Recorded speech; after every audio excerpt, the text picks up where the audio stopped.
ចាប់ពីដើមឆ្នាំ2026នេះទៅ Well Mansion គឺជាគម្រោងខុនដូធំតែមួយគត់នៅជ្រោយចង្វា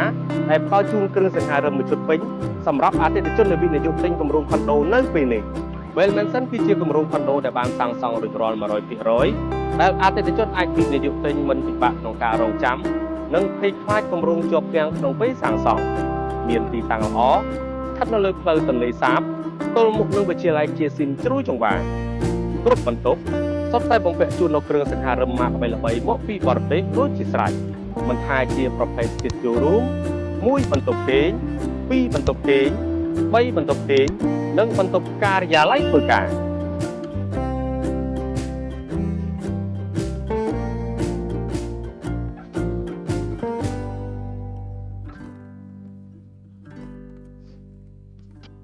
ដើម្បីទទួលបានព័ត៌មានកាន់តែលម្អិតទាក់ទងនឹងលក្ខខណ្ឌបង់ប្រាក់និង promotion ផ្សេងៗសូមពួកម៉ែបងប្អូនឆាតចូលក្នុងប្រអប់ឆាតពេក